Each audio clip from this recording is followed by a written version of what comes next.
Okay, so then we have the War Horse of 2020, and I'm going to also turn the mic over to someone who can explain this better than I can.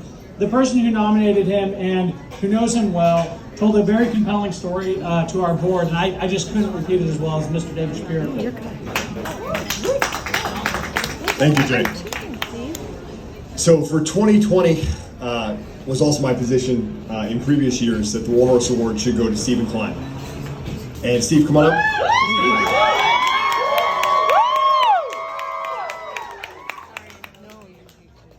Steve is one of those people that doesn't really need an introduction, but I'm going to give one anyway. And he is the definition of a trial attorney, a definition of a leader, and a definition of a teacher.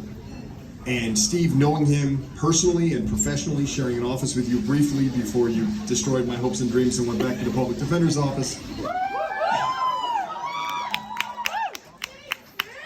I was amazed that knowing Steve for the better part of the last 15 years or so, that at any given time he would be handling more active homicides than many of us have done or will do in our career. And to watch Steve walk into a courtroom and you really can't tell what type of a case he has, whether it's a good case, a bad case, no case, whatever, because he really does just kick ass. And the way he deals with prosecutors, the way he deals with judges, it is just, I'm enamored to this day watching him. But I think what really makes it unique as it relates to this award is, as many of you know, Steve has had some health issues over the years. And I remember situations where I would see Steve and I knew he was going through some stuff, and I'd be like, hey, do you need coverage on this case? And he'd be like, no, I'll be there. I'm like, what are you talking about? You're having a procedure at 8:30, 9 o'clock in the morning. How the hell are you going to be there at 1:30? And there he would be there. And he'd be, bandaged up and doing his thing on a case that would have been so easy, and his client would have understood, the judge would have understood, the prosecutor would have understood that a continuance was appropriate. But Steve was there. And that's really something that I took away watching that and watching that commitment to his clients, no matter what the case, no matter what's going on in his life, to just go in there and really do his job as good as any of us can. So it is with great pleasure and pride, Steve, that I'm going to turn the microphone over to you. Congratulations for this award. It's well deserved. Wow. What an honor. I heard about this award, my OCD kicked in, and I started looking at who had won this in the past. And I was somewhat amazed at the tremendous honor of receiving this and all the people that have received it before me. And I noted Gary Gibson had received this award 2 years before me.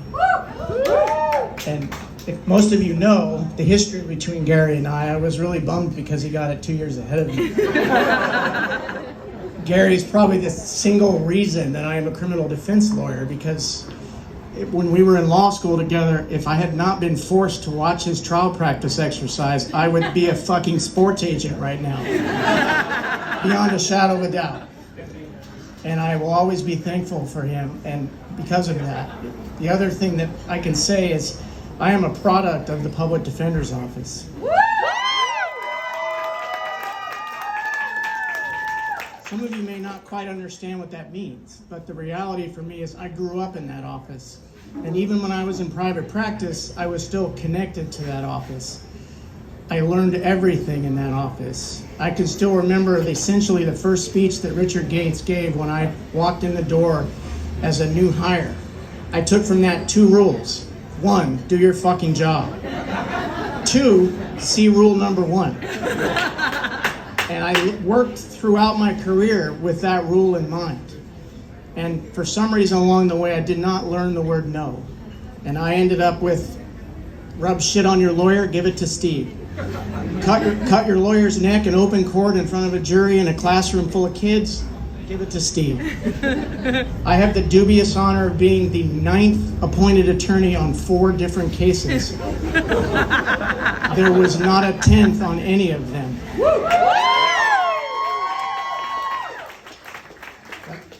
I would not be here today were it not for the Public Defender's Office, and I am thankful that I was given the opportunity to go home at this stage in my career. It has meant a great deal.